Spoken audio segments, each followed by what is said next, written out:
Over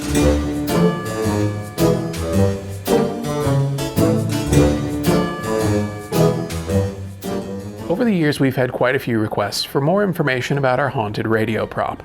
And while many of the parts we used are no longer made, this should give a better understanding of the approach we used to create this effect, should you want to create one for yourself.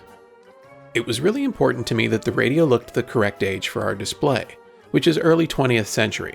So there's no changes made to the exterior of the radio, with the exception of adding on a decoy vintage power cord and plug. This would also help to sell the idea that the radio wasn't plugged in and shouldn't ever power up. Inside the radio, however, is a much different story. The first thing I did was to remove all of the electronics. I added a small speaker, which I connected to a mono RCA cable, and built a small mounting plate from some plywood to bring the speaker closer to the vent holes in the front of the radio. The speaker was harvested from an old surround sound unit and was hot glued in place. I also applied hot glue to all the connectors to add a bit of protection from the weather. Next up, I added a second wooden base and a cluster of light sockets. These are wired in series and fitted with step-down sockets to fit smaller candelabra-sized bulbs since space was limited. I wanted the bulbs to resemble vacuum tubes, so before installing them, I masked off a section of each bulb and used mirror spray paint to add a silver cap. This is a detail that no one ever really notices, but I like knowing it's there.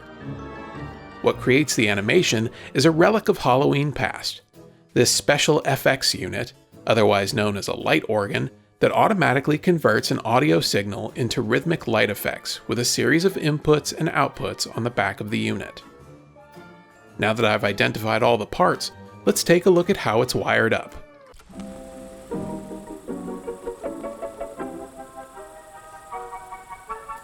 To run this device, you'll need some kind of stereo amplifier. In our case, we use one with an integrated media player to simplify the wiring. You'll use one of the audio outputs from the amplifier and connect it to the special FX unit's audio input. Next, we'll connect the second audio output from the amplifier to the small speaker in our radio. The last connection is from the power cord inside the radio to the electrical outlet on the back of the special FX unit.